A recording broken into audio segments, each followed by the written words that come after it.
Vale, pues ya estamos. Vale.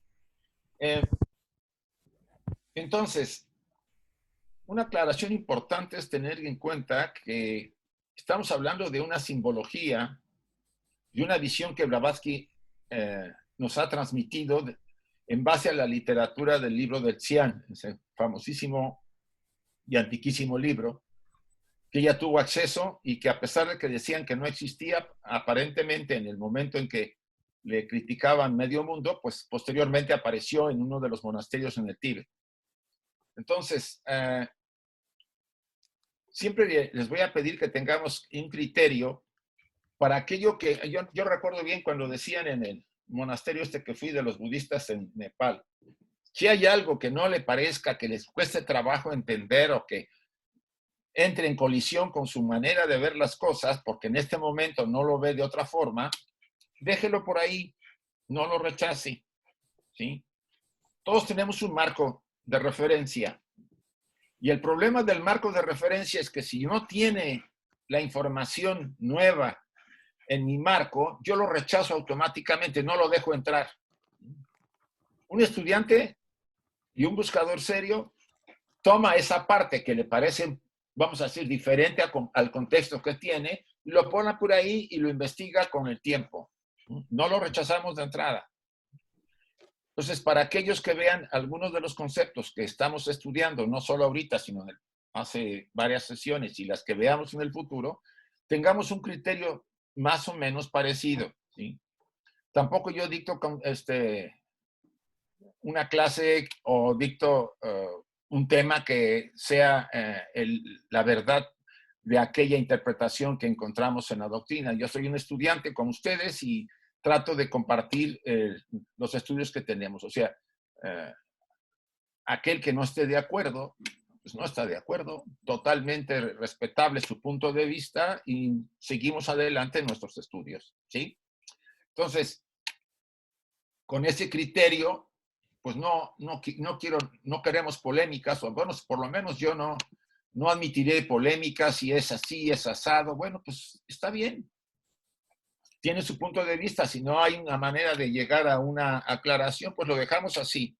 Es importante que lo veamos de esta manera para evitar gastos de energía y además nos desviamos del tema y nos distorsionamos un poco el ambiente que se va creando con este estudio.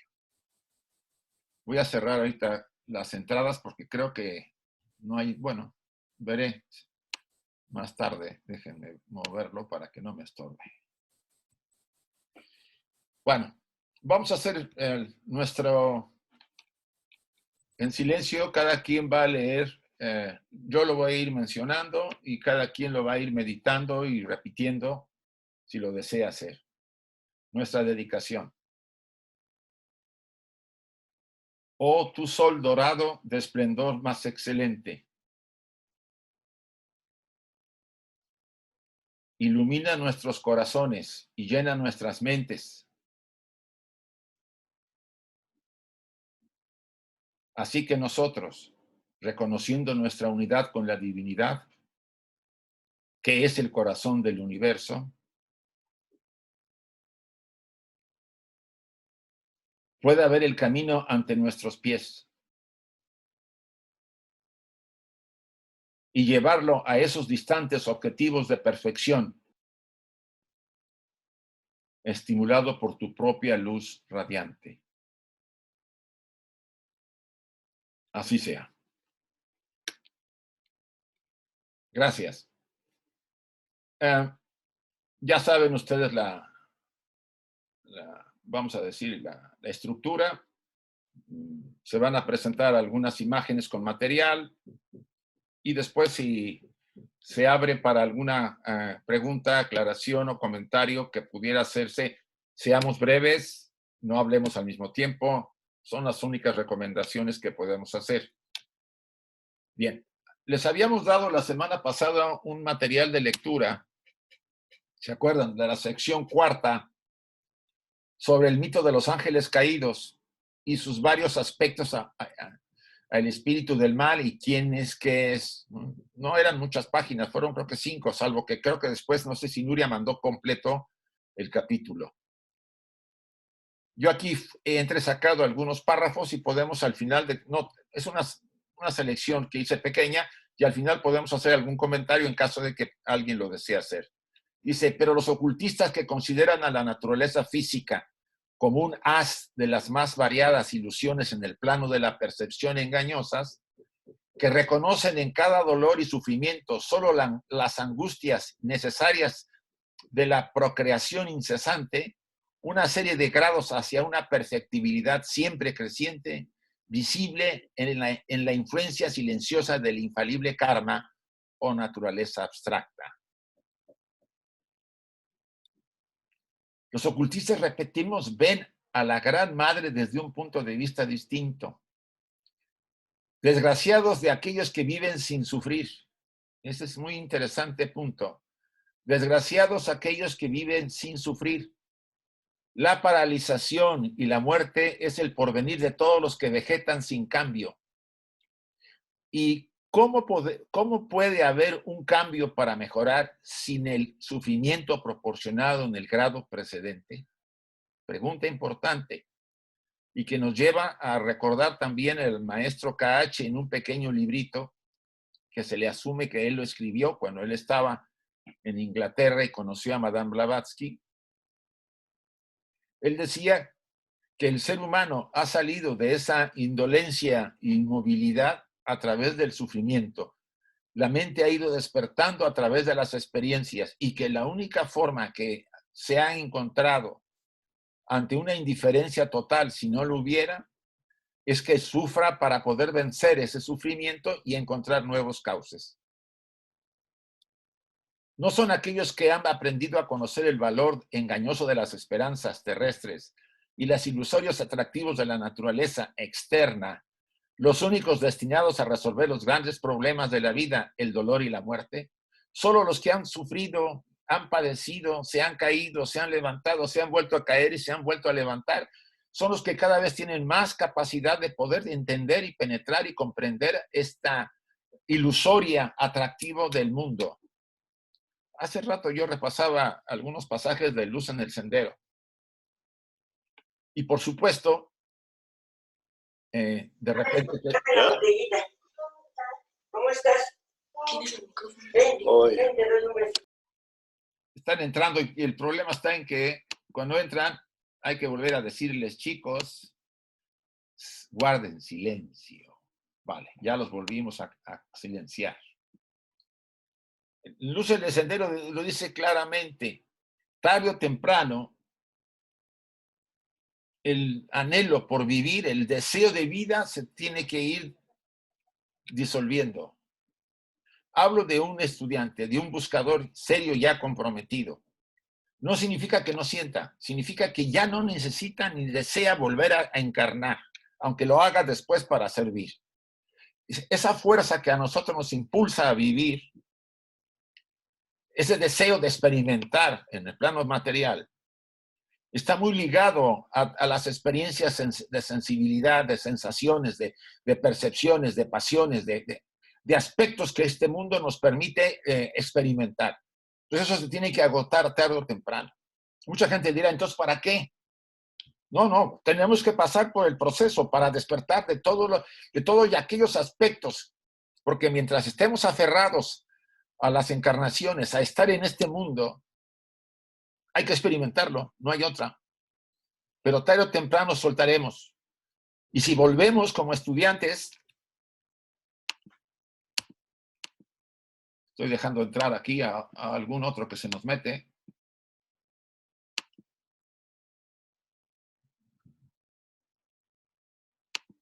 Vale, perdón. Lo hacemos voluntariamente porque, dice Luz en el Sendero, porque oímos el grito de dolor de la humanidad. Es muy diferente retornar para servir que volver para volver a extasiarnos con la sensación de la experiencia humana. Si nuestros filósofos modernos precedidos por los sabios medievales se han apropiado más de una idea fundamental de la antigüedad, los teólogos han construido por completo su Dios y sus arcángeles su Satán y sus ángeles, juntamente con el logos y los acompañamientos con los dramatis personae de los antiguos panteones paganos. Aquí Blavatsky cambia, pasa de decir que el sufrimiento es el gran lector, el gran instructor, y nos viene a decir acá que todo lo que se ha movido a través del bien y del mal y todos los demonios que se han construido han sido, por supuesto, tomados de las antiguas tradiciones, entre comillas, llamadas paganas. Una de sus proezas más censurables en este particular fue la transformación del divino alter ego en el, o sea, el divino Luzbel, el más brillante de todos los ángeles, vamos a decir, o de los arcángeles, en el grotesco Satán de su teología. O sea, lo transformaron en el Satán de la teología. Como toda la filosofía del problema del mal, depende de la comprensión exacta de la constitución del ser interno de la naturaleza y del hombre. Ahí está la clave de la cuestión del mal y del bien. No en una entidad ni en una jerarquía de entidades a las que los hemos pasado de suras a asuras, como hemos estado estudiando. Los hemos convertido en demonios cuando realmente gracias a ellos tenemos la mente y la conciencia. De lo divino en lo animal y por lo tanto también la exactitud de todo sistema según se expone en estas páginas respecto a la corona de la evolución, el hombre. Nunca serán bastante todas las precauciones que tomemos contra los subterfugios teológicos. Esto de alguna forma nos pone un poco, digámoslo así, por un lado, nos hace ver la necesidad del tema del sufrimiento como parte importante para superar lo animalesco de nuestra naturaleza inferior y despertarnos a nuestra verdadera identidad divina. Y por otro lado, Blavatsky dice, la creación del bien y del mal, como se ha desarrollado, como se ha, vamos a decir, dogmatizado en los cánones de algunas tradiciones religiosas, se debe a la manipulación que se hizo de los mitos y doctrinas antiguas y adaptadas por cuestiones, vamos a decir, de intereses teológicos. Bien, aquí me gustaría que si alguien tiene un comentario, este tema da para mucho, pero puede abrir su micrófono y hacer la pregunta si lo desea.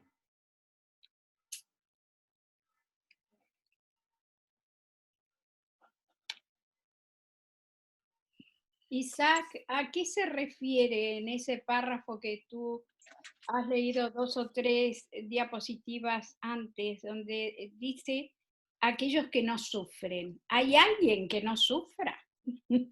Dice, desgraciados de aquellos que viven sin sufrir. Ah, sí, los que quieren pasar inadvertidos.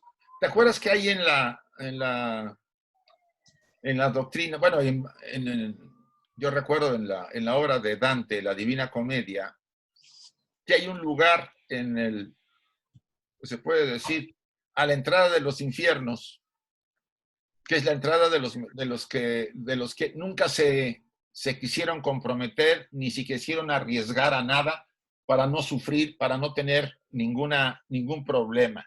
Los llamados tibios, ¿sí? Eso Los que ni fu ni fa. Entonces dice Dante, no los puedo meter en el infierno porque no fueron malos, pero tampoco pueden estar en el cielo porque tampoco fueron buenos. Entonces le hicimos un lugarcito a la entrada del infierno. Es muy interesante el punto porque nos da a entender que cuando nosotros no nos mojamos, aunque sea para el mal, no tenemos una posibilidad de esperanza para poder realizarnos como seres. La idea no es quedarse indiferente y evitándolo todo, ni pasar inadvertido de nada y ser como invisible para la sociedad para no meterme en ningún problema. No, al contrario, hay que dar el paso, comprometernos y comprometernos con nosotros mismos en los ideales que profesamos. Isaac. Sí. ¿No será esto también para entender la necesidad en el momento evolutivo que estamos nosotros del sufrimiento? Porque es lo único que nos mueve. Sí. Porque yo estoy con Carmen, es que es muy difícil decir, mira, yo no voy a sufrir más. Pues no sé si la vida me va a dejar o no me va a dejar, ¿sabes? Sí, sí, tiene que ver con una serie de... Pero el evitar, esto para mí está más dirigido a aquel que quiere evitar sufrir, ¿sí? Sí, el que quiere pasar de no tener sufrimiento y seguir con el placer, su espacio de confort y nada de ese tipo de Vale. experiencias. A eso se refiere. Sí, Isaac, podría ser, hay una patología en psicología de personas que no tienen sentimientos, digamos, que no pueden sentir, sí, sí, sí. ni para bien ni para mal. Es como, ¿no? Sí. Hay esto, ¿por qué es esta situación? ¿Puede ser alguno de estos individuos? Mira, es difícil saberlo. Acuérdate que cuando una persona tiene esa patología, vamos a llamarlo así, pues viene por condiciones kármicas, ¿no? Lo hereda del pasado, porque la mayor parte del modelete que todos traemos es o percibimos el sufrimiento o el disfrute, el placer, ¿no? Y la poca felicidad, si queremos llamarla, que podemos encontrar en algún momento, que casi es raquítica, porque la mayor parte de las experiencias van más en la línea de despertarnos a lecciones que necesitamos aprender.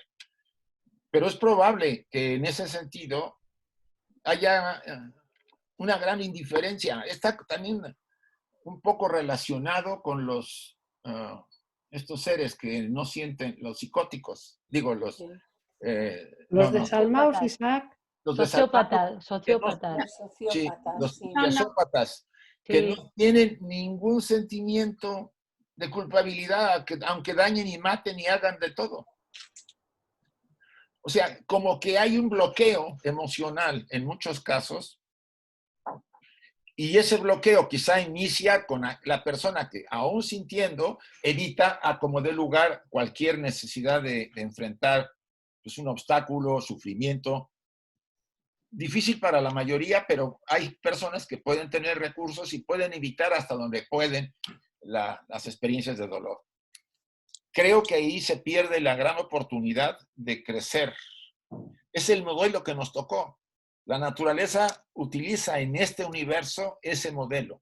No quiere decir que siempre vamos a sufrir, pero por lo menos mientras no somos capaces de discernir y de darnos cuenta, seguiremos sufriendo en carne propia. Y quizá después, cuando veamos el problema en otra persona, diremos, eso no lo voy a hacer porque no quiero sufrir. Habremos dado un paso importante.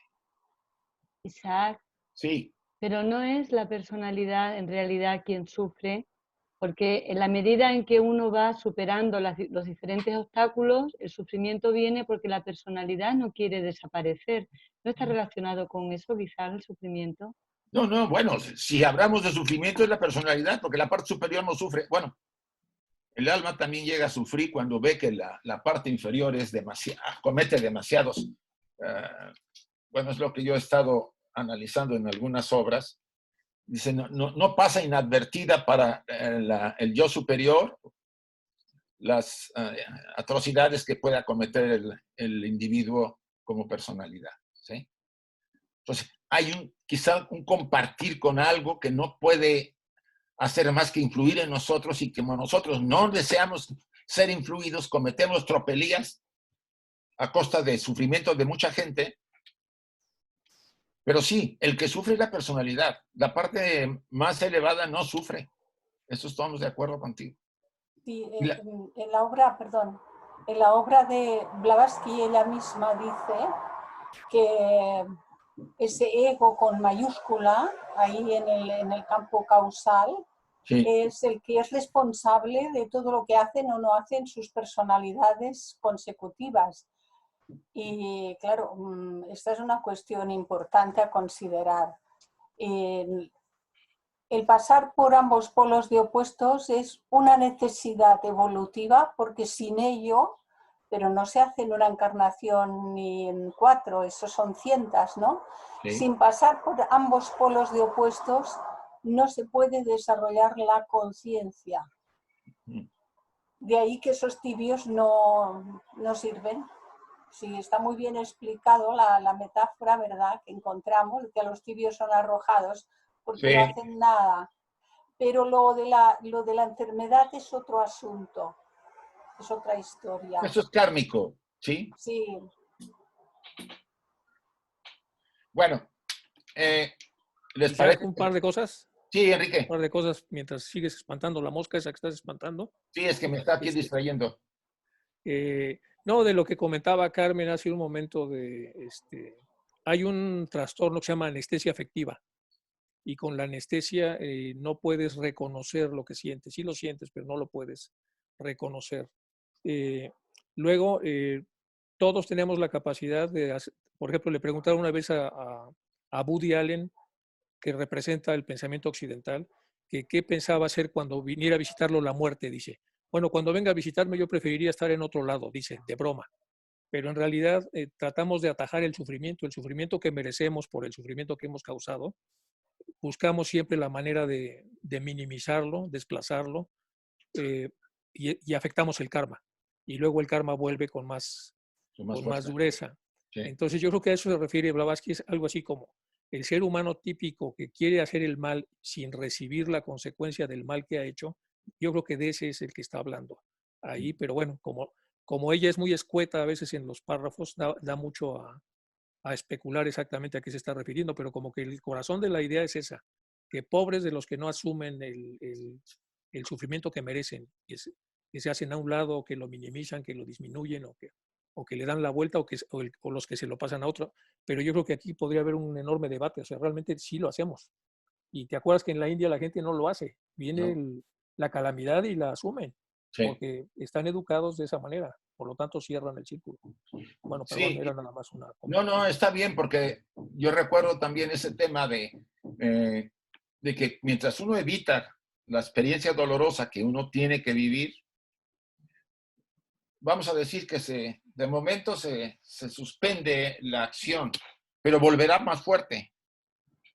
Y eso es una de las cosas que a veces no consideramos. Después de algo que teníamos que vivir con cierto peso, y lo evitamos porque estamos acostumbrados al espacio de confort y yo no quiero moverme y no quiero ir a hacer esto y el otro, después vendrá una experiencia más fuerte, quizá el triple de lo que iba yo a vivir, solamente porque evité la primera, porque la lección era necesaria que yo la viviera. Eso no lo deberíamos hacer a un lado, lo deberíamos considerar y no evitar, como todos lo hacemos, y como dice Enrique, es muy fácil brincarnos la experiencia.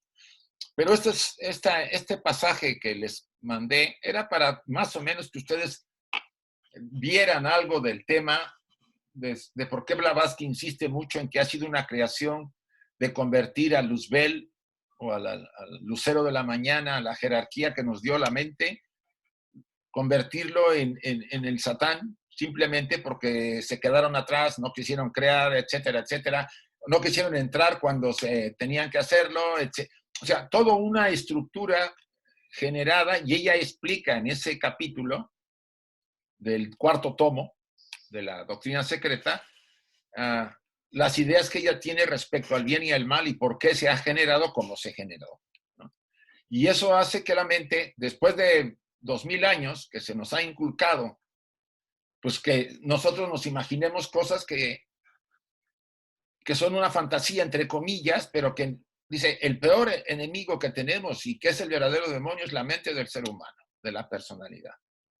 Esa mente que es ambiciosa, que crea entidades mentalmente, se crean mentalmente entidades de envidia, de locura, de asesinato, de crímenes. Esos son los peligros, no las entidades ni las jerarquías a las que ella se refiere en el capítulo que se les envió de lectura y que trata de defender a las jerarquías que nos dieron la mente.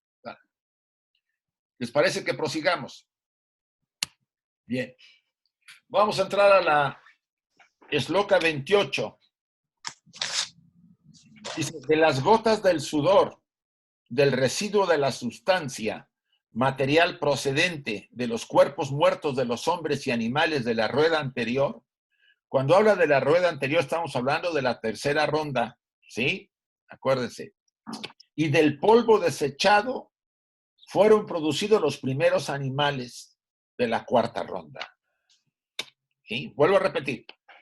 de las gotas de sudor del residuo de la sustancia, material procedente de los cuerpos muertos de hombres y animales de la rueda anterior, o sea, de la tercera ronda, los sobrantes, y del polvo desechado, fueron producidos los primeros animales de la cuarta. Antes de que, vamos a decir, cuando el hombre fue emanado por los pitris lunares, esos animales ya estaban ahí. Y esto es un punto interesante a ver. La doctrina oculta sostiene que en esta ronda los mamíferos fueron obra de la evolución posterior al hombre. La evolución procede por ciclos.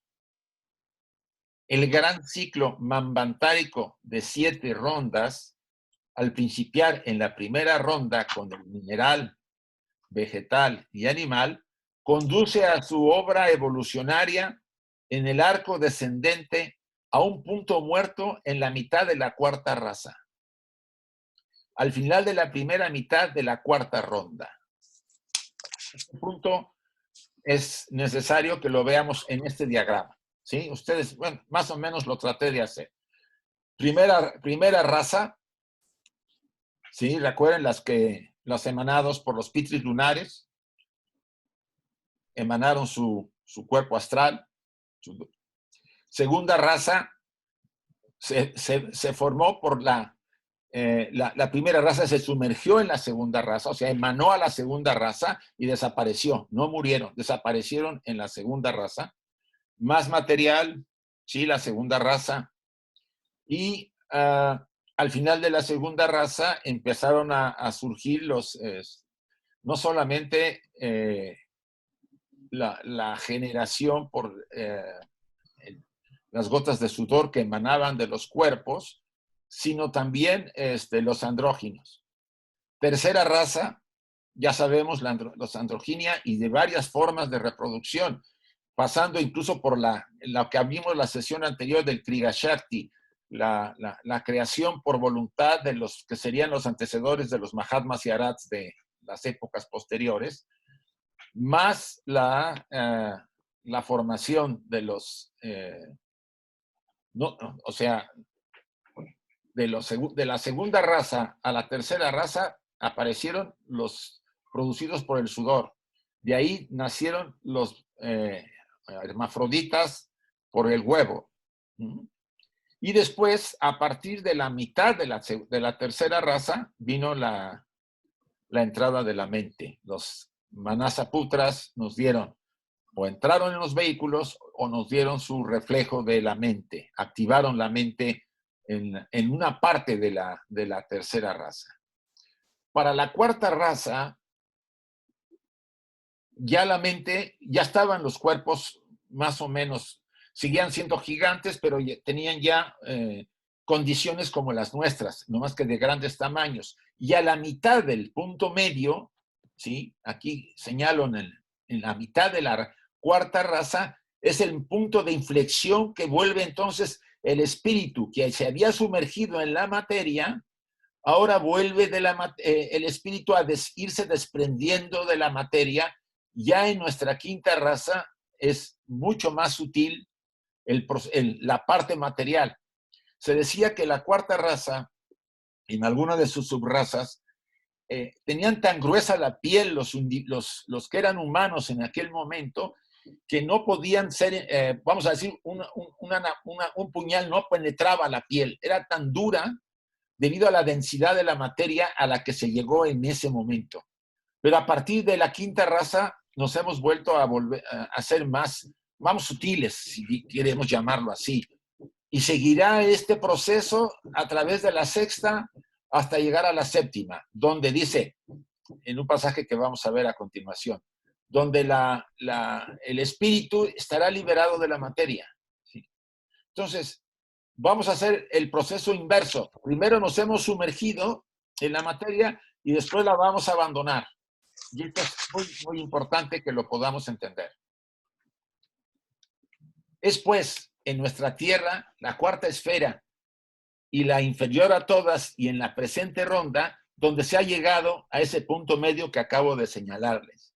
Y puesto que la mónada ha pasado después de su primera inmentalización en el globo A, o sea, pasó por los mundos minerales, vegetales y animales en cada uno de los grados de los 3 estados de la materia, excepto en el último grado del estado tercero sólido, que es el que va a tener cuando entre a la cuarta ronda. Después en esta tierra y en la presente Sí, ronda ha el llegado punto. al punto medio. Perdón, si Ah, no, alguien... no, ah, Amaya, por favor, cierra tu micrófono. Gracias. Entonces, se alcanza el punto más denso sólido a la parte media de la cuarta raza, como aquí se dice. Sí. Es completamente lógico y natural que el principio de la cuarta ronda, en el globo D, el hombre fuese el primero en aparecer. Así como también en su constitución fuese de la materia más tenue, compatible con la objetividad del planeta. Diciéndolo aún más claro, si la mónada principia su ciclo de encarnaciones, aquí vuelve a repetir Blavatsky, por los 3 reinos objetivos en la línea curva descendente de la que vimos, tiene igualmente que entrar como hombre de un modo necesario en la línea curva reascendente de la esfera. En el arco descendente es lo espiritual lo que gradualmente se transforma en lo material, y en la línea media de la base, el espíritu y la materia se equilibran en el hombre, cuarta ronda a la mitad, cuarta raza, la raza atlante, a la mitad. En el arco ascendente, el espíritu vuelve a afirmarse lentamente a costa de lo físico, o sea, de la materia, de modo que al final de la séptima raza, de la séptima ronda, la mónada se verá libre de toda la materia y de todas sus cualidades como la estaba en el principio, pero habrá ganado además la experiencia y la sabiduría, el fruto de todas sus vidas personales sin sus maldades y tentaciones.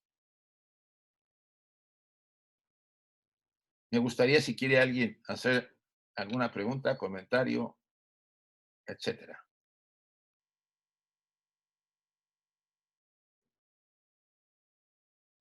Isaac, en este diagrama que has incluido aquí, Sí. se contemplan los reinos inferiores, más denso, mineral, vegetal, humano y tal. Hay una parte que no la veo porque tengo las imágenes por medio, pero se contemplan también los aspectos superiores, es decir, la mónada, Atma, Buddhi, Manas, y luego en el reascenso hasta regresar a su punto de partida. En cambio, en el diagrama que has puesto en la diapositiva número 11, ahí no se contempla y ahí los globos están muy raros. ¿Aquí? Sí. Bueno, esto nomás lo saqué para que más o menos se acordaran de las esferas. No sabes tú las maramas que tengo que hacer para encontrar imágenes que se empaten con lo que dice el pasaje. Esto lo saqué sabiendo que había ahí algo, pero que más o menos, porque hay un montón de diagramas en donde ponen a Marte y a Mercurio ahí juntos. Eso se han de descartar totalmente, pero Pues este sí. que has puesto aquí tampoco es correcto. Isaac, ¿puedo decir una cosa? Sí. En el tomo 3, creo que es en la página 280 y algo, de 82 o así, da la posibilidad, no da la posibilidad, el camino, llama los meridianos de las razas, y en la quinta raza ya no se pone como aquí has puesto el mental inferior, sino que sube al mental superior, inclusive da opción a seguir subiendo. Porque esto lo que pasa es que yo entiendo que buscar Perdóname, diagramas... hay por ahí un perro que está ladrando y tiene el micrófono abierto. Ciérranos a todos, ciérranos a todos. Otra Isaac, vez. si quieres luego te lo mando, el que te digo yo, que es el meridiano de las razas. Muy bien. Venga. Está bien, no es que pasa. Bueno, pudo haber sido que no era el mejor, Clarisa. A lo mejor tienes razón. Es que en realidad en la doctrina secreta lo que menciona Blavatsky es el plano arquetípico, y ese plano arquetípico tiene relación con el plano mental, en el cual la dualidad no sale, no existe en el plano mental en el mundo de las ideas y hace una referencia, en la doctrina secreta hace una referencia a pie de página diciendo que ese plano arquetípico en realidad no es el plano al que hace mención Platón con el mundo de las ideas, sino que tiene relación más con, como dice Annie Besant, con el plano mental, pero que en este caso no representa esa dualidad, ¿no? Entonces, yo creo también que este esquema, vamos, con el mental inferior creo que tampoco es correcto. Vale, lo voy a cambiar. Está bien, acepto correcciones. Sí, ya te buscaré, Isaac, y te los mandaré. Porque mira, el que tiene Blavatsky en la doctrina compara el diagrama de las rondas con el diagrama del árbol sefirotal. Y ahí es donde habla lo que tú dices de los arquetipos. Sí. Por supuesto, no es coincidencia. Ahí hizo Blavatsky un arreglo y también no lo veo. Por eso no lo quise poner ese, a pesar de que era el de Blavatsky, ¿no? O sea, me pareció que era meter el tema de la cábala, que tiene lo suyo, ya Carmen lo estuvo explicando la vez pasada, y no me quise meter Pero bueno, no fue la mejor selección, pero trataré de moverlo de otra forma. Muy bien. Gracias por la valoración. Sí. Una pregunta. Es algo que me pregunto hace mucho tiempo. Nosotros como humanos tenemos conciencia y tenemos como podemos evolucionar a través del libre albedrío, ¿no? De lo que nosotros podemos con la voluntad. Pero los reinos mineral, vegetal y animal, ¿cómo evolucionan? Caray. Pues mira, ellos, lo que pasa es que la mónada vive la experiencia. Todo se está moviendo. Si tú analizas el velo mineral y tú penetras en una roca, a nivel atómico hay un movimiento constante, ¿sí? Nada está detenido, todo está vivo. Como dice Blavatsky, es una gran mentira decir que hay algo inmaterial. No existe lo inmaterial, todo tiene vida. Todo, las rocas, las plantas, bueno, las plantas y los animales. Pero ella hablaba porque los ingleses en los comentarios del 89 le decían, pues, ¿cómo un mineral tiene vida? Sí la tiene. Hablaba de los aspectos atómicos que se están moviendo, porque dice, si no hubiera ese movimiento interno y los cambios que sufre, que son muy lentos comparados con los demás animales, se desintegraría el mineral. Necesita esos movimientos. Entonces, siguen pautas muy especiales en cada reino. La mónada va viviendo experiencias. En el vegetal, a diferencia del animal, no se puede mover, pero tiene capacidades, tiene sensaciones, incluso percibe cosas que nosotros en un momento dado, como se habla popularmente, los pensamientos de la gente. Hay pruebas. Yo recuerdo un experimento que hicieron en los Estados Unidos sobre la música y las plantas. En un laboratorio pusieron en una sala música de rock pesado y unas plantas. En la otra pusieron música, no pusieron música, y en la tercera pusieron música clásica, creo que a Mozart. Es muy interesante notar que en donde pusieron rock pesado, las plantas crecieron alejándose de las bocinas. La vibración era muy densa, muy pesada. En la neutra, que normalmente se utiliza, las plantas crecieron normalmente. Y en la otra, se acercaban al micrófono donde salía la música de Mozart. Significaba que había una vibración que les atraía o que rechazaban. O sea, hay formas de evolución en las plantas, que les voy a decir en los animales que tienen cierta conciencia, autoconciencia, algunos como el delfín, ya se sabe, el cuervo, el elefante. O sea, hay animales que decían que tienen como la inteligencia de un niño. El delfín es excepcional. Tiene el cerebro más grande que nosotros. Y tiene un lenguaje. Y están tratando de decodificar ese lenguaje. Sí, lo más probable es que sean súper inteligentes comparados con los seres humanos. ¿Sí? Y se reconocen a sí mismos también, ¿no? Se ven en un espejo y se reconocen. O sea, estamos muy lejos de pensar que somos los únicos en la vida y entre los animales y las plantas y las rocas.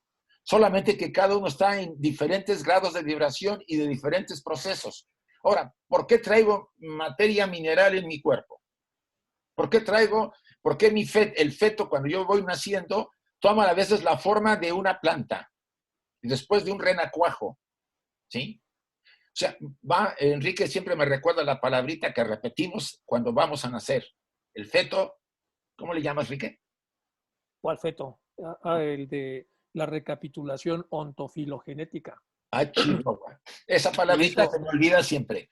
Y acuérdese que las plantas del rock pesado acabaron tatuadas todas. Ya empezamos con las bromas del señor. No, me refiero a que Enrique tiene razón. Repetimos desde que nacemos todo el proceso que hemos recorrido de evolución desde las primeras razas. Y al llegar, es lo más interesante, al tercer mes del embarazo, el feto no muestra sexo como los andróginos. Aunque ya tenga el sexo conocido por el análisis de la genética. O sea, esa parte después Blavatsky la va a dedicar en la siguiente estancia, se dedica a hablar de ese tema, porque dice, ¿por qué la ciencia, sabiendo eso, no valora lo que estamos enseñando nosotros en la doctrina secreta que tiene que ver con eso?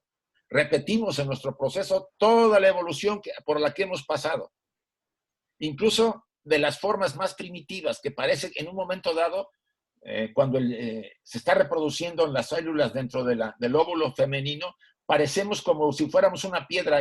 Últimamente vi una foto, dicen que nunca le habían sacado una foto así, de lo que será después el feto con más formas. O sea, eso podemos decir que hay mucho más de lo que nosotros nos imaginamos. Sí, Isaac, una paramaya. Acuérdate que está la ley de evolución. Cuando llega la mónada a la materia más densa, trata de desenvolverse, trata de evolucionar, y aunque pueda estar miles de años ahí, lo consigue y va pasando dentro de la evolución mineral, de minerales de alta densidad a menor densidad, que incluso son más estéticos. Sí. Entonces va ganando estética porque al final de cuentas esta ley permite que la mónada se exprese con enormes dificultades en la parte mineral, pero al final lo consigue, lo sacan de esa caja, lo pasan a la siguiente y pasa desde hierbas hasta flores, en los animales igual, y finalmente en los humanos, porque a los árboles tenemos autoconciencia. Y como tenemos autoconciencia, ya nos es dado por libre albedrío tratar de dirigir esa evolución siempre que estemos mayormente en contacto con nuestra naturaleza superior. Pero aún antes de la etapa humana, la vida que anima todas las formas produce la posibilidad de que haya esa respuesta ante las presiones externas y las relaciones que tienen unos seres con otros. Por ejemplo, el mineral responde a la presión y al calor y se transforma en otra cosa.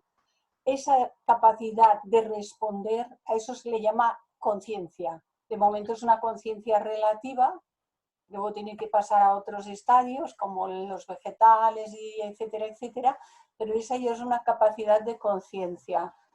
Sujeta a todas las leyes. Por la pregunta que hacía esta muchacha, hemos de entender que es importante darnos cuenta de que todo está respondiendo en la medida en que su forma le capacita para poder ampliar la conciencia. Sí, de acuerdo. Es que al final, que muchos preguntan, ¿y para qué hemos venido?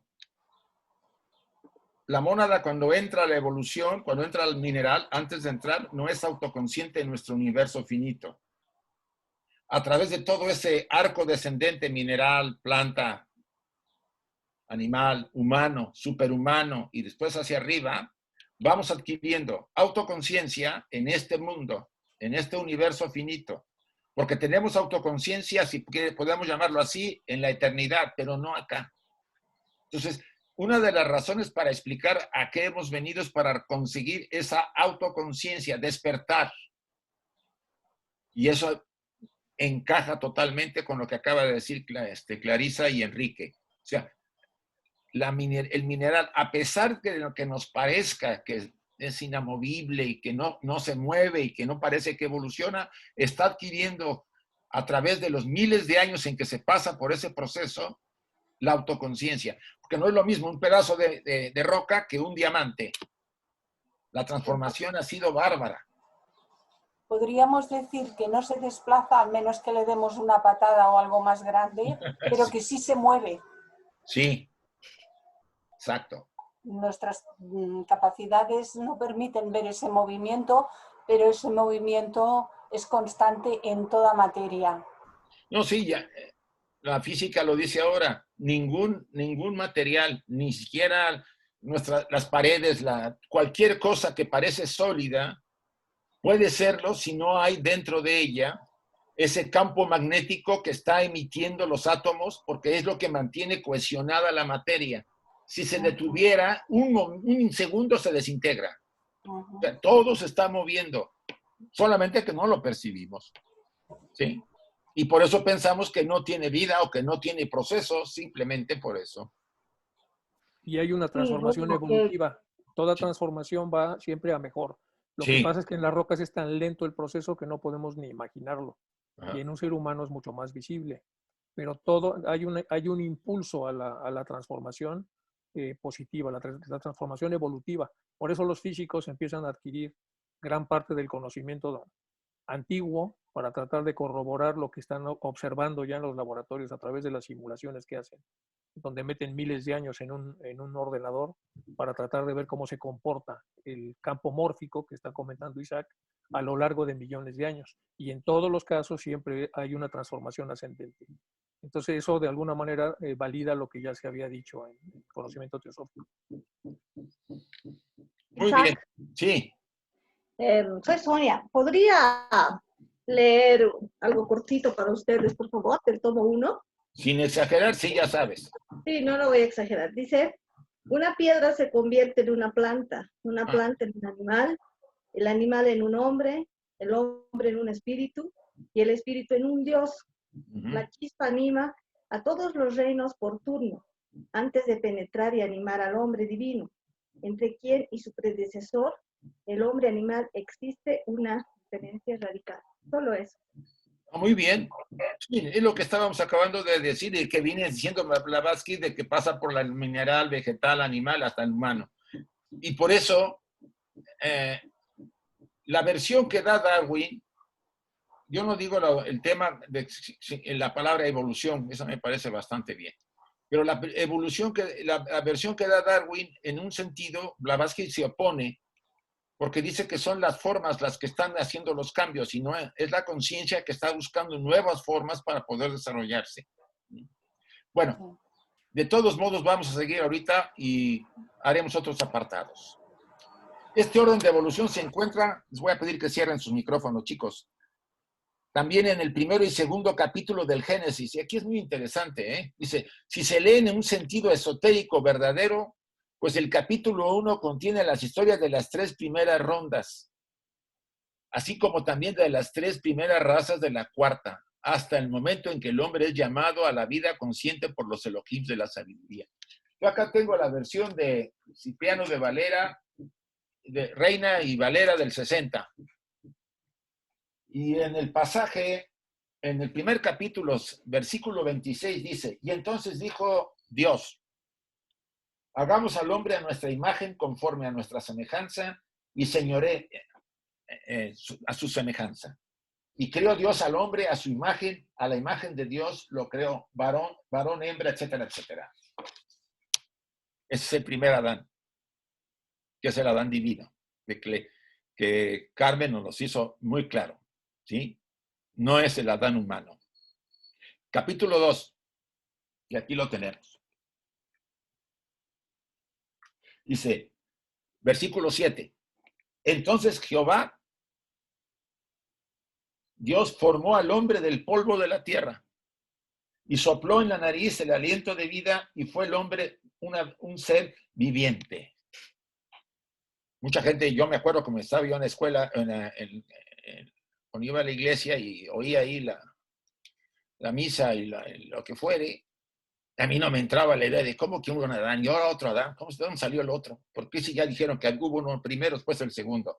Y aunque preguntara a uno, pues los pobres sacerdotes no le entienden, no le pescan por ahí todavía, no llegan a eso. Este Adán es del que habla Blavatsky en este pasaje, ¿sí?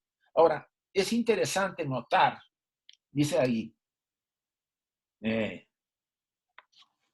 Jehová Dios formó pues de la tierra toda bestia del campo y toda ave de los cielos.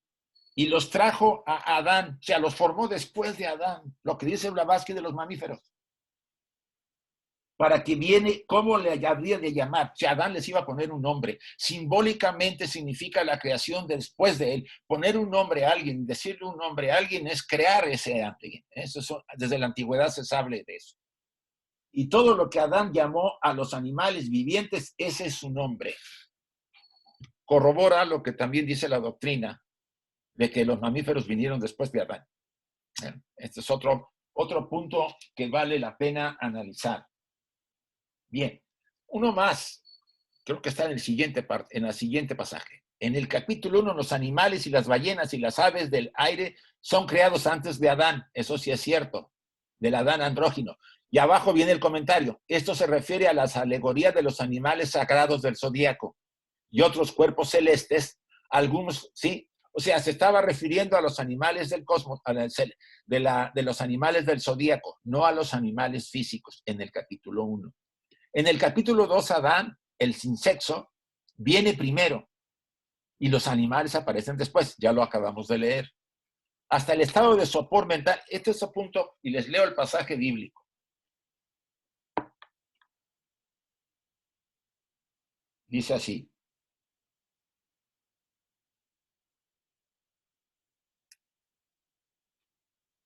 Cuando durmió al pobre de Adán, lo tuvo que dar una dormidita.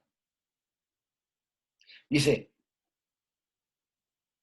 entonces Jehová Dios hizo caer en un sueño profundo sobre Adán.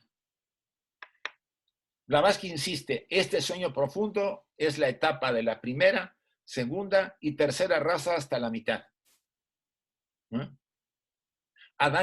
Este Adán de barro era un sin huesos. Porque cuando lo duerme, es lo que significa el adormecimiento de no tener la mente despierta.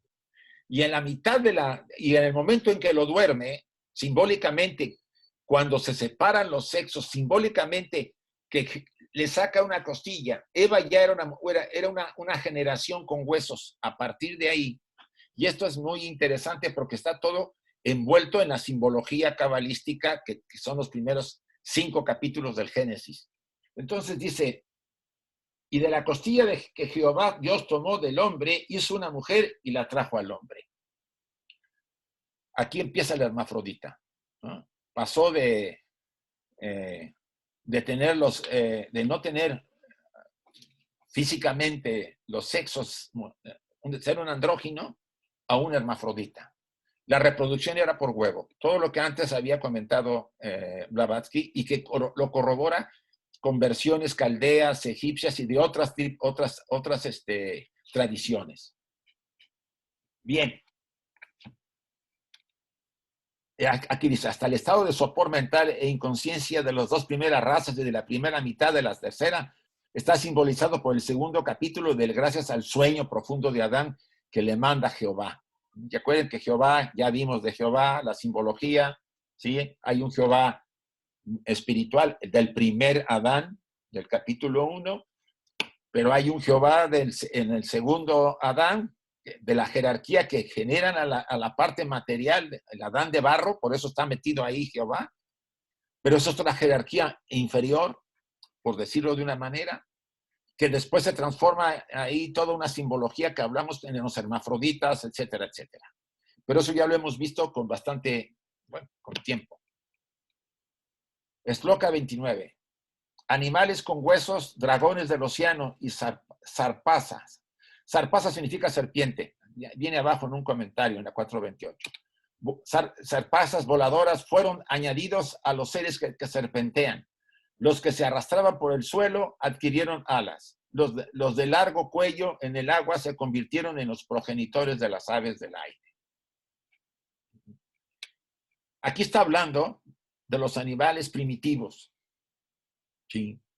Los que primero eran tan etéricos como el ser humano. O sea, como el ser que representaba en las primeras razas al que sería después el ser humano, que eran gigantes.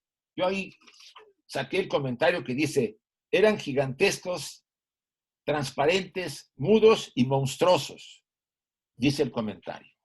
Repito, eran gigantescos, transparentes, mudos y monstruosos. ¿Se pueden imaginar ustedes por qué no se han encontrado mucho indicio de ese tipo vamos a decir, de razas que desaparecieron, sobre todo en las primeras de la tercera? Durante la tercera, los animales sin huesos crecieron y se transformaron. Tercera ronda. Se convirtieron ellos en animales con huesos. Sus chayas, perdón, estoy hablando de la tercera, ya, disculpe, borro. Durante la tercera raza. Déjenme ver, porque sí creo que es la tercera raza. Los animales sin huesos crecieron y se transformaron y se convirtieron ellos en animales con huesos. Sus chayas se solidificaron. Los vertebrados y después los mamíferos, antes de eso los animales eran también protoorganismos etéreos, al mismo que el hombre, primera y segunda y parte de la tercera. O sea, había un paralelo entre los animales y el ser humano. Los animales que existían antes del ser humano, antes de que vinieran los mamíferos, venían de los sobrantes de la tercera ronda. Fueron creados con ese material. Después del ser humano vendrán los mamíferos, porque él es responsable, se puede decir, entre comillas, se generó después de él a los mamíferos, para más o menos ubicarlo aquí. Los animales se separaron, los primeros. Principiaron a engendrar el hombre duplo, del que hemos hablado, que también después se separó.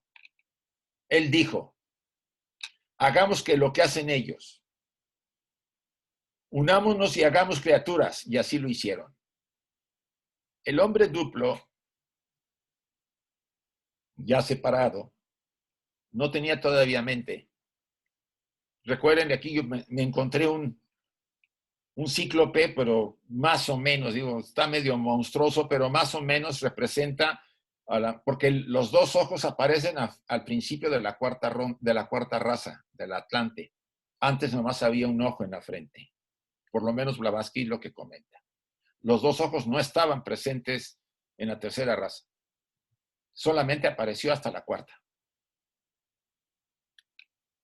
Y aquellos que carecían de chispa, o sea, de la mente, tomaron para sí enormes animales hembras.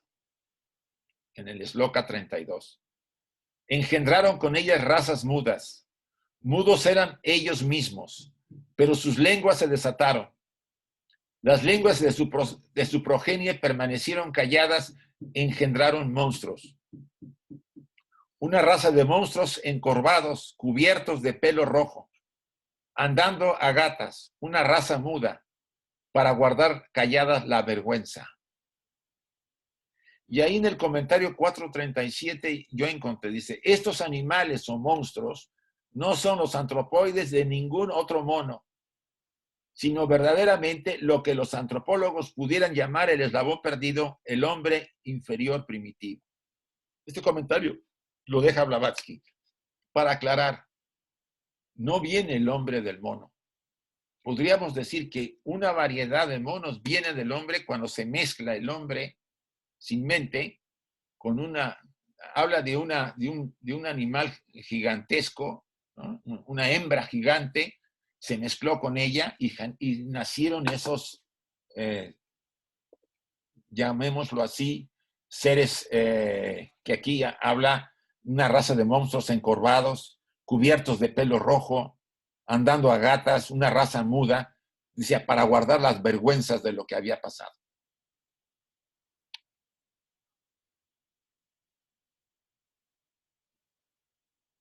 Los animales se separaron los primeros, dice la Sloka 31. Téngase en cuenta que en aquel periodo los hombres eran diferentes, hasta fisiológicamente de lo que son ahora, pues ya hemos pasado al punto medio de la quinta raza. No se nos dice lo que eran los animales hembras enormes, no lo dice, pero seguramente eran tan diferentes de lo que son hoy, de lo que hoy conocemos, como eran los hombres del entonces, desde hombres a los hombres de hoy, por supuesto. Habría que hacer un esfuerzo para imaginarnos nosotros a esos gigantes transparentes, monstruosos, que vivían en la tercera raza hasta antes de recibir la mente, que fue la que ayudó de alguna manera a no seguir procreando animales monstruosos. Podemos abrirlo acá otra vez por si quieren algún comentario, preguntas o aclaraciones.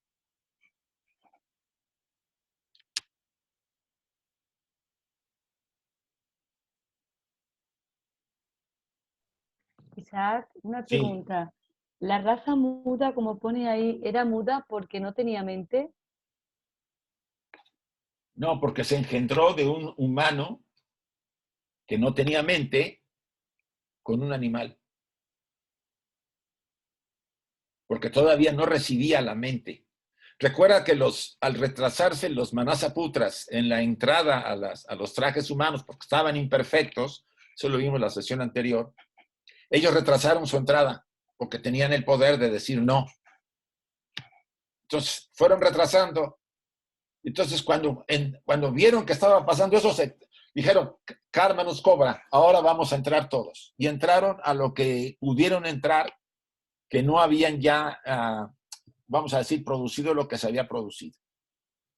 Entonces, aquí Blavatsky hace un comentario amplio sobre el tema en la siguiente sloka, no en sloka, en la siguiente estancia, creo que en la 8 o en la 9, de este detalle, de esos animales monstruosos y de lo que se provocó. Y hay un comentario que dice, posiblemente algún tipo de mono, sobre todo el orangután, pudiera haber sido el producto, después de mezclas y mezclas de animales con semi-humanos animales, y llegar a ver a ese producto que hoy conocemos como el orangután, que tiene un pelaje rojo, es una mezcla tiene ciertas características que lo diferencian de los demás monos, por supuesto. Pero eso lo vemos en la siguiente estancia, que viene más detallado en ese sentido. Uh-huh.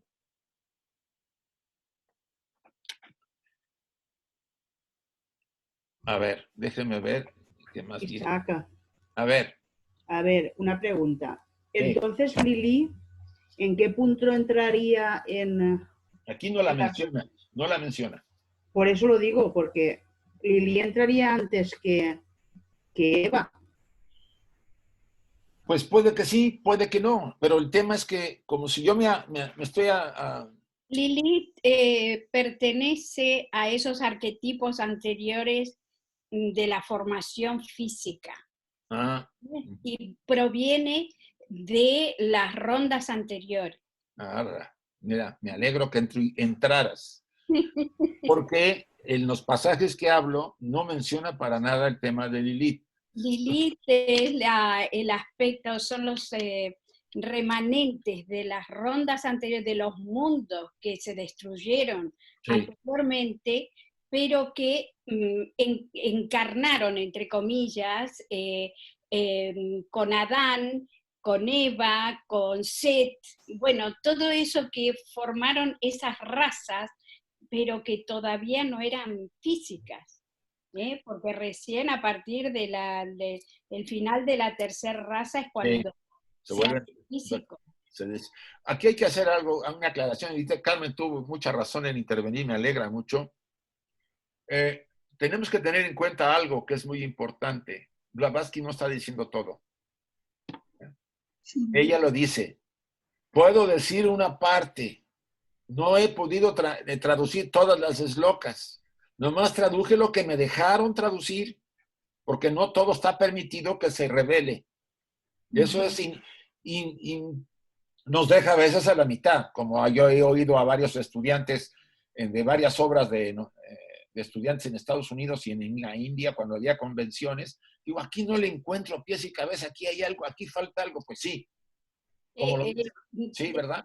Tienes que darte cuenta que Blavatsky, ella está haciendo un análisis, digamos, en positivo, del desarrollo y la evolución que tuvo desde el Adán Kadmon hasta el Adán físico. Sí. Pero no habla, no menciona el karma anterior de los globos anteriores. Exacto, eso es otra. ¿Eh? Entonces, no vinimos a este globo sin un karma anterior. Sí. Y entonces, Lilith son los aspectos kármicos, porque se dice que ella se emparentó con la serpiente, etcétera. Todo esto cabalísticamente hay que buscar la simbología, que no nos vamos a meter, pero resumiendo un poco es esto, que ella ha mencionado los aspectos positivos de la evolución, pero aquellos remanentes solamente se refiere cuando dice se rescatan los elementos materiales de estas rondas anteriores, de estos restos, pero no menciona los efectos Kármicos. kármicos. Isaac? Sí, yo sí. Vamos ver se me compreendem. Estás a falar de período que me lembra as 7 criações em Vishnu Purana. Nas sete criações, Blavatsky fala que existem 7 criações primárias e 7 secundárias. Sí, son las 2 creaciones. Eso sí, hemos tocado el tema, sí. Sim. Em Tomo de Antropogênese, estamos mais a falar da segunda criação. Sí, sí, de acuerdo. E quando se fala na quinta criação, que é a criação dos animais sagrados, sí. No Vishnu Purana relaciona-se com os animais mudos na nossa sequência de raças. Confere essa questão?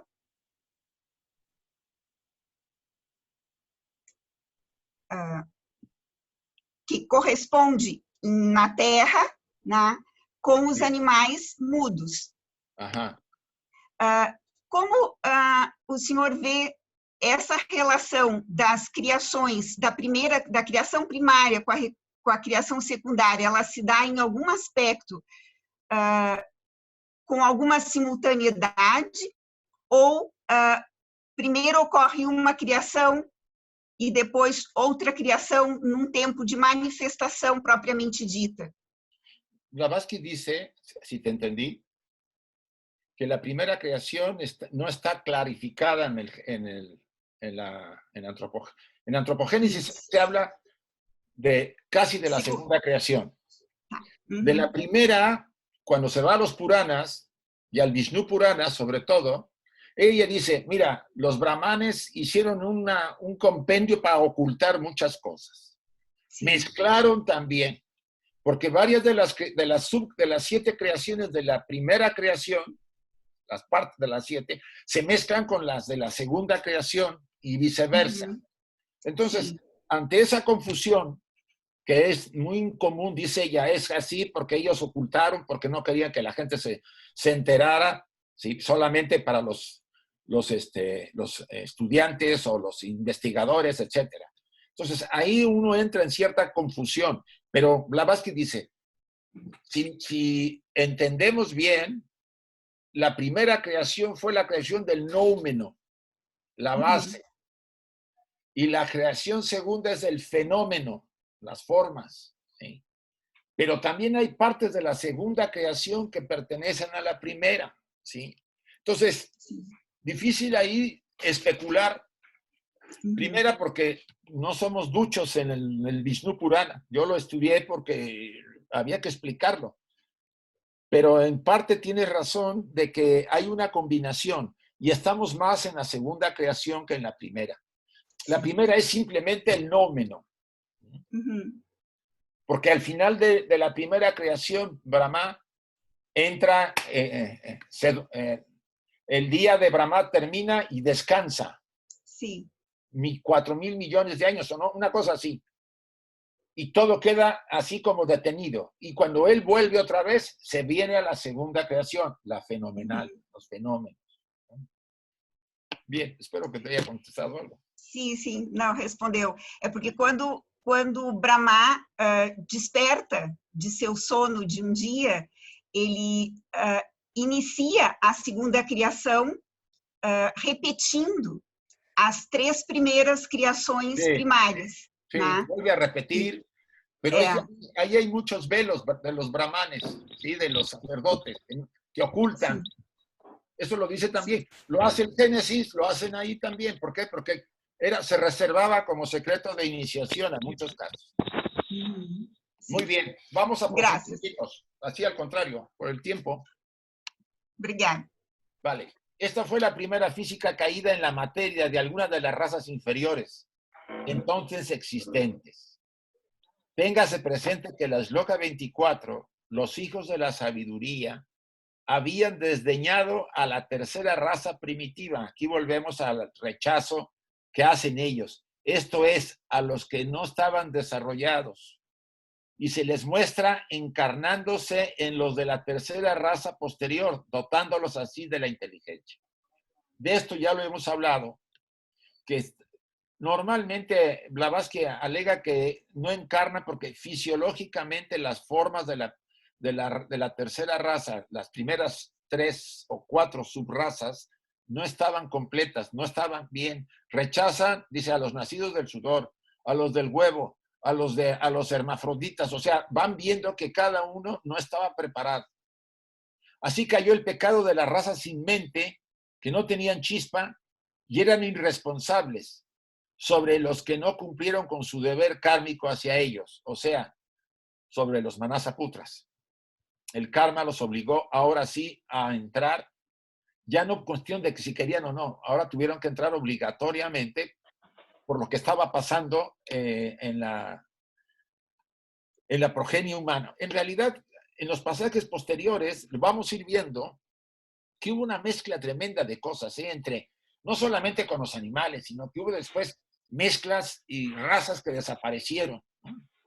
Los reyes divinos destruyen, por ejemplo, a los Rudras, que era una raza, era una jerarquía que había encarnado de color azul. Los destruye. También los de color rojo. O sea, hay destrucciones y generación de nuevos grupos y nuevas razas. Vamos, en nuevas razas.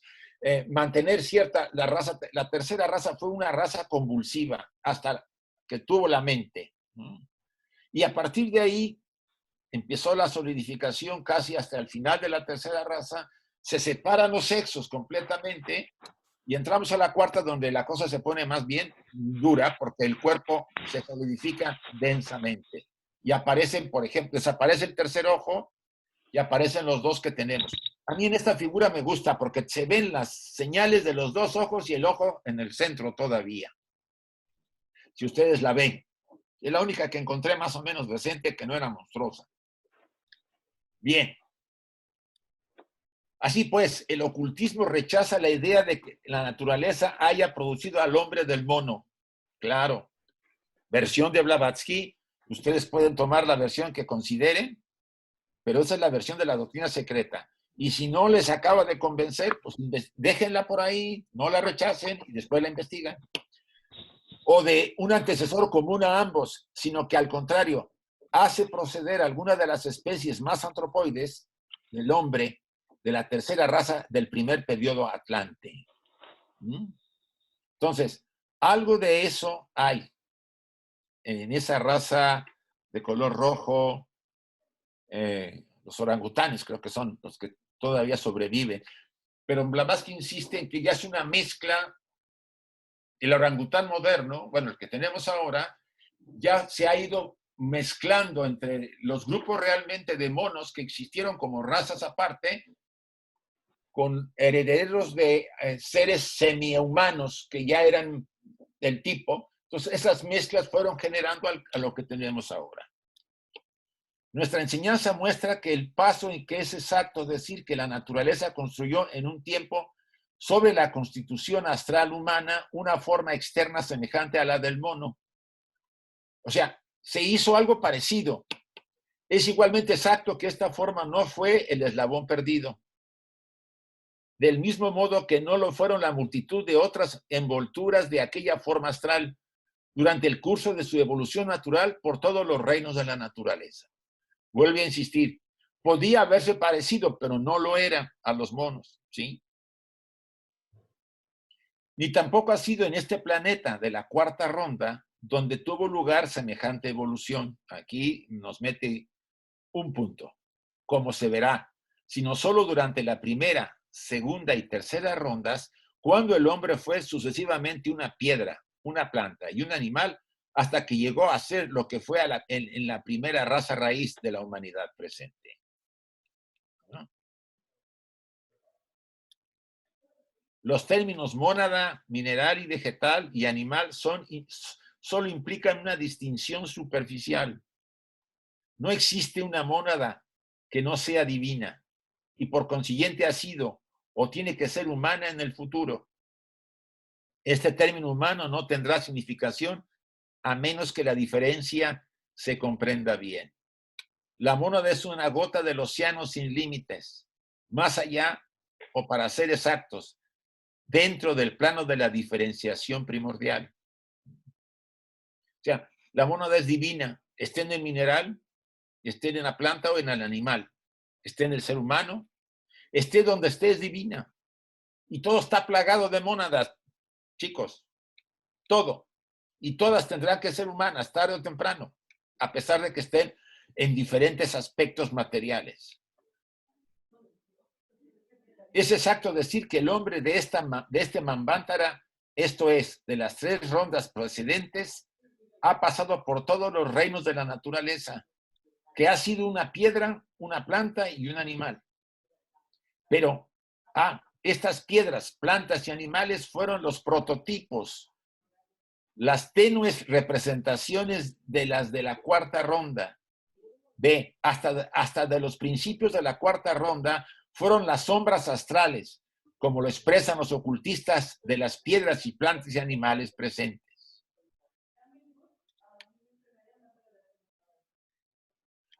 Hasta acá llegamos. A ver, abrimos por si alguien quiere algún comentario o aclaración.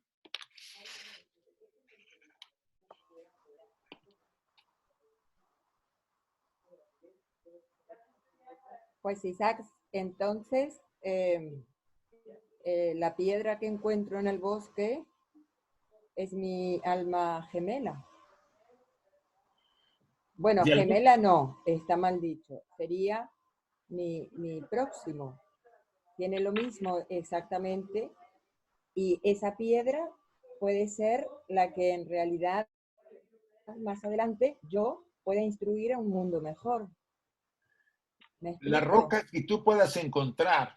Me explico en el sentido de que sí. Yo voy evolucionando como a llegar, bueno, a ser etérea, vuelvo y puedo volver en una que es roca. No, no se regresa. No. Eso lo has insistido con Carlos. No, no hay regreso. No hay regreso. No, a mí no se me olvida. Vale, Tú estás insistiendo que hay regresión. No hay regresión. No en la forma de regresión de física, sino no lo quiero decir en ese modo, ¿eh? No lo quiero decir en ese modo. Yo lo que digo es que cuando me convierta en etérea, cuando yo haya podido aprender y evolucionar desde mis sufrimientos, que siempre viene otro más para poder enseñarme más, yo llego a las mónadas, ese es mi deseo, ¿no? Y luego, claro, soy parte de todo el universo. Vale. Desde ese punto de vista, sí. Te vuelves uno con todas. Eso. Es que yo no... Es la parte involución, quítalo. Sí. Porque la palabra, no tengo otra palabra para definirlo. De nuevo tenemos que ir a la idea de la conciencia. Sí. A ver, Clarisa. Porque no es la forma la que se va a integrar en los otros reinos. en los superiores, lo que se va a integrar después de la etapa humana, que se nos dice, para entenderlo con un lenguaje muy sencillo, vienen etapas superhumanas, Sí. pero es la conciencia la que se integra a esas etapas superhumanas. Los materiales que nos revisten ahora tienen que hacer su propia evolución. Pongamos un ejemplo, y antes Isaac lo ha mencionado, pues en nuestro organismo hay hierro, magnesio, manganeso, incluso hay oro, etc. Está toda la tabla periódica de los elementos, de los radiactivos, poquitos por fortuna, a no ser que nos hayan inyectado alguno. Estos elementos están haciendo su parte del proceso evolutivo. Por ejemplo, el hierro que hay en nuestro organismo está haciendo una parte de su proceso evolutivo dentro del reino mineral. Y ahí lo que entra es la responsabilidad por parte nuestra de qué clase de vibración estamos imprimiendo a nuestros cuerpos. Sí. Pero una vez que desechamos estos cuerpos, el sólido va al sólido, el líquido va al líquido, el gas va al gas, los éteres van a los éteres, a los depósitos correspondientes. Y nosotros, el ser, como consciencia, llámalo chispa divina, llámalo como quieras, la mónada humana, sigue su proceso evolutivo y requerirá de otros vehículos distintos al que estamos usando ahora. Sí, hemos de hablar de vida divina, de la mónada o de la conciencia. Los nombres no nos deberían confundir. Bien, Pero sí, y es cierto, cuando lleguemos, por ejemplo, dice que en la séptima raza, en la séptima ronda de la séptima raza, el hombre ya no tendrá materia, prescindirá de la materia. Dime. Isaac, ¿puedo decir una cosa? Se parecerá a estar a ese sueño de que habías hablado en las otras conferencias. Sí. Sí, perdón. Isaac, ¿puedo decir una cosa? Sí, Nuria. Sí, mira, es que si dejáramos de decir cuando yo era una piedra, cuando yo era un animal, porque no es así. O sea, si dijéramos yo soy una conciencia que he vivido en el reino mineral o una conciencia que he vivido en el reino vegetal, igual ya no pensaríamos de otra forma, porque entonces lo que dice Clarisa, que hemos utilizado materia de ese reino para evolucionar, pero la materia se queda en este reino, la conciencia sigue adelante. Sí, y es interesante notar que tenemos de todas las tres razas, todo resumido en nosotros, y además tenemos la materia de todos los reinos, materias, plantas y animales, resumidos también. Somos el microcosmos. Es muy interesante que somos la gota de la eternidad. Esa mónada que contiene todo en la estructura que poseemos. Lo interesante de esto es que vamos resumiendo, como dice, a mí me gustó mucho lo que dice Clarisa, porque me acordé de un pasaje budista que dice: los 21,000 seres que habitan este templo, o sea, este cuerpo, cuando sean humanos, yo les enseñe el Dharma. A mí siempre ese pasaje me volvió. O sea señora, perdón. Sí. La señora Blavatsky los llama a estos átomos de todas las clases que conforman los trajes en los que habitamos, los llama las pequeñas vidas. Sí, átomos de vida, sí. Pues esa era la pregunta. Las pequeñas vidas. Pero no hay que confundir el ser que somos con los trajes que nos están vistiendo. Sí. Que muchas veces se confunde y bueno, aquí es un lío. Y Nuria ahora pues ha hecho un apunte muy bueno, ¿no? Pues esa era la pregunta que quería decir yo, que cuando yo me expanda, yo puedo ser, o sea, hablándolo grotescamente, puedo ser maestra de la piedra que hoy vi en el bosque. Bueno, si quieres llamarlo así. Sí, ¿no? Pues yo no, porque al ser uno con todo, al volver a la casa del Padre, o como quieramos llamarle, entrar al Nirvana y lo que fuere, pues soy otra vez la unidad de vida y estoy en todo. Exacto. Sí. Y antes que lucubrar que seré o que no seré, hemos de considerar que en las distintas etapas, las mismas leyes cósmicas universales son las que determinan cuál es la tarea a realizar en esas etapas. Sí. ¿Cuál es el desarrollo de la conciencia En esa etapa, sí. en esas etapas determinadas? Y hemos de pensar en términos de vida divina o conciencia, porque también en la propia doctrina secreta dice, se puede denominar de las dos maneras, vida o conciencia, es lo mismo, significa lo mismo. Sí, ¿sabes el problema que tenemos la mayoría? Yo digo general, que como estamos identificados con un traje, cuando hablamos de conciencia nos cuesta trabajo. No, ya me contaron las campanas. Esther, cierra el micrófono, Esther. Ya están tocando las campanas. Vamos a empezar a salivar. No son las de mi pueblo, acá no hay. Yo pensé que era de aquí, porque aquí sí suenan. No, aquí no hay. Es que hay tanta identificación con el traje, y cuando hablamos de conciencia nos cuesta trabajo prescindir de ella. Por eso los manasaputras que no tienen un traje, no tenían un cuerpo físico, que eso habría que ver. Es una energía que tiene conciencia, pero no tiene físico un traje. Y eso Por lo tanto no tiene la experiencia.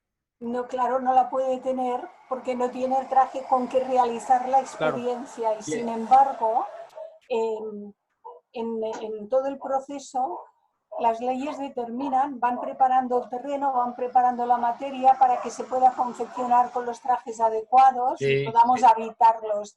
Y me recuerdo las palabras muy sencillas de San Pablo: sois el templo del Dios vivo, pero no lo sabéis. Sí. No. Lo somos como personalidades en tránsito, pero no somos eso, sino que somos el habitante del templo. Potencialmente lo somos, pero no está desarrollado. Somos extraterrestres. Un poco sí, Mari Carmen, un poco sí. Lunáticos. Bastante. Bueno, chicos. Pero es interesante ver, y son a lo mejor los aspectos más importantes de colocar esas 4 cuestiones de conciencia, los trajes en los que habitamos y tal, que eso quede claro, porque luego cuando estudiamos estos asuntos, si estos aspectos los tenemos claros, vamos situándonos a donde nos lleva el párrafo. Sí. Es más difícil, podemos equivocarnos clarísimamente porque somos muy aprendices, y yo al menos así me considero, pero es más fácil poder seguir e ir a donde nos lleva la autora, en este caso, HPB. Sí, porque estamos tomando una línea que ella nos va llevando.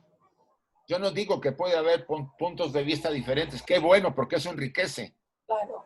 Pero si estamos interesados en la doctrina oculta, nos estemos o no de acuerdo con algunas de las afirmaciones que hace, que ella las saca de traducciones de los libros del libro del Xi'an, pues vamos a llevar la línea, y lo que nos parezca, vamos a decir, en este momento difícil de entender, pues lo pongo por acá, espero, y después lo vuelvo a analizar. No se trata de tragarnos todo, eso es obvio. Ella lo decía, usted investigue, y cuando lo tenga claro, entonces lo toma como una verdad, pero mientras rechácelo, no se trata de que se convenza, pues, o de dogmatizar, porque ya de dogmas ya tenemos hasta el tope.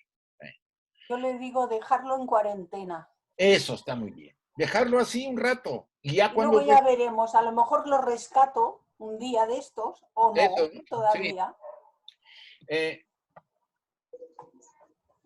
Bueno, estamos más o menos a la mitad de la estancia séptima, creo, u octava. Séptima. Esta es la octava. Pero la octava, estamos a la mitad. Sí. Ahora bien, hola, soy Salomón. A Chihuahua, ¿ya me cambiaron a Salomón? Yo soy Salomón. Quiero, Oye, quiero hacer una pregunta, si me haces favor. Sí. Oye, el hombre maneja los minerales de la manera como lo entiende, cómo se puede beneficiar de ellos, etcétera. Sí. ¿Qué beneficio o qué perjuicio les trae en la evolución a los minerales? No sé si me explico. Sí, te explicas. Todo depende. No sé, si alguien quiere dar algún comentario para que también los demás participen. Clarisa, Carmen, Emilio, el que quiera. Enrique, estás silencioso. No, mucho. Lo que está comentando es interesante porque acuérdate que cuando asimilamos el fósforo, que lo tomamos y de ahí va a venir la energía, tenemos que pasarlo por un sistema para convertirlo en orgánico. Y tenemos nosotros la capacidad de hacerlo a través de la cadena citocromo oxidasa que debes haber visto en química, Isaac, que es en la membrana de la mitocondria. Sí, entonces, se puede decir que ese se benefició, hablando de tu pregunta, ese átomo de fósforo salió beneficiado porque evolucionó hacia la materia orgánica que nos va a dar energía. Pero cuando nos da energía a través del enlace de alta energía del ATP y se convierte en ADP, se puede decir que se perjudicó. Si es que usamos tu terminología, porque más que esa terminología yo creo que sí usamos a los minerales, pero los usamos para diferentes reacciones y al final ellos adquieren experiencia. La experiencia de ganar energía, de soltar energía, si es que se puede contestar una pregunta así como la planteaste, Salomón. Pero hablando incluso de lo que decía Clarisa, de que siguiendo el párrafo, yo también había visto que en el glosario en inglés, cuando habla de Lilith, si lo usamos así, dice que en la tradición judía es un demonio que fue la primera esposa de Adán, que yo creo que fue el que hizo la pregunta, debe haber leído literalmente esto. Dice, y eso fue antes de que, dice, before Eve was, antes de que Eva fuera creada. Y por eso hizo la pregunta así. Pero como dice Clarisa, a lo mejor debemos, cuando leemos algo literal, preguntemos, ¿qué quiere decir eso? Y entonces ya Carmen nos sacó de dudas para no tomarlo totalmente literal. Entonces, lo mismo pasaría con esta pregunta. No es que se beneficien o no, están en todo. Alguna vez fuimos minerales nosotros. Alguna vez cuando tuvimos una extensión suficientemente grande, fuimos regentes de grupos grandes de minerales y nos convertimos en piedra. Y luego con ese impulso desarrollamos hasta estéticamente la piedra hasta que nos sacan de este cajón y nos meten a otro, que es el problema de Einstein, de la doctrina esta, del libro que tanto comenta Blavatsky, del origen de las especies de Darwin. Que Darwin vio una colección lineal sin que hubiera pasos intermedios y en esos pasos él metió eslabones perdidos. Dice, bueno, pues eslabones perdidos no, porque no hay una continuidad. Hay puertas que sacan a las mónadas de ciertos estados y las meten en otros, y eso ya no pudo nunca descifrarlo este libro, que fue muy esperado. Origen de las especies se agotó los primeros 5 días de su publicación y son libros carísimos. Entonces, contestando la primera pregunta de los minerales, todo lo que usamos va a tener efectos, para bien o para mal. Pero lo que decía Isaac hace rato, que cada vez que pensamos denso, utilizamos materia astral, eso sí que perjudicamos nosotros a mucha gente por estar atrayendo y creando y generando ese tipo de materia cuando podíamos hacerlas, podíamos generar otro tipo de materia, ya como seres autoconscientes. El tema está de que llegamos a un momento de la evolución en que nosotros somos los que dirigimos nuestros procesos de crecimiento y desarrollo para nuestro bien o para nuestro mal, y para el bien y mal de los que nos rodean, porque actuamos y afectamos a todo. Las corrientes de la mente penetran en todos, alrededor de todo, y para bien o para mal, nosotros somos responsables. Ese es el tema que no acabamos vamos a decir, de ubicar, porque nos vemos separados. Creemos que estamos separados y que cada quien hace su vida y la deshace. No es así, todos estamos compartiendo todo. Y nos estamos beneficiando o perjudicando. Recuerden las palabras de Krishnamurti: si usted cambia, cambia el mundo. Y lo repitió Blavatsky hasta morir, y lo ha repetido Krishnamurti, y lo repetirán otros. La ciencia está acercándose a ese elemento de que estamos interrelacionados toda la vida a nivel, por supuesto, interno.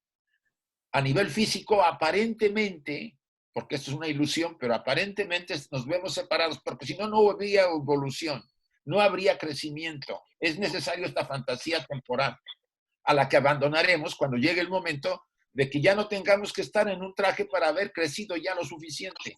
Pero mientras, vayamos dando los pasos importantes.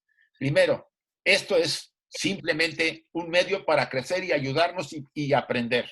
Sirve, sí, porque sin él no lo podemos hacer. Hay que cuidarlo, mantenerlo sano, pero no exagerar, no aferrarnos, sino de usarlo como debe ser. Llegará el momento en que superaremos esta etapa.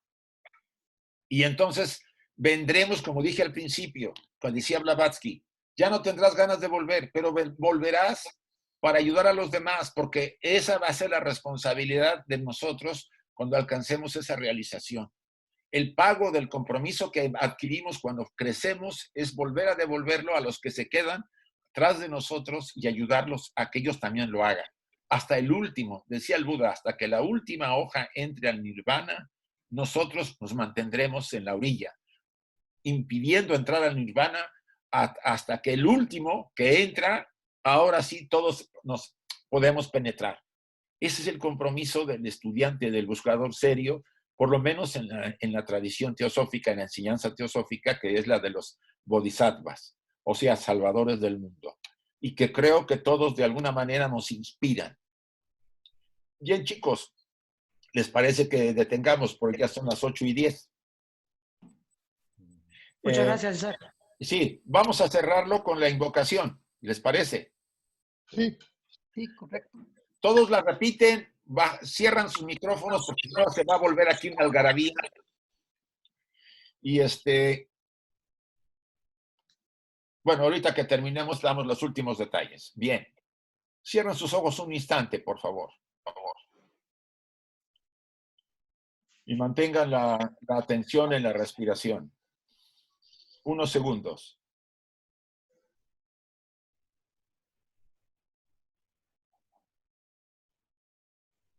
Repitamos las frases que voy a mencionar después de que cada una de ellas, después de que yo repita cada una de ellas. Oh vida oculta que vibras en cada átomo. Oh luz oculta que brillas en cada criatura. Oh amor oculto que todo lo abarcas en la unidad. Que cada ser que se sienta uno contigo sepa, por lo tanto, que es uno con todo lo demás.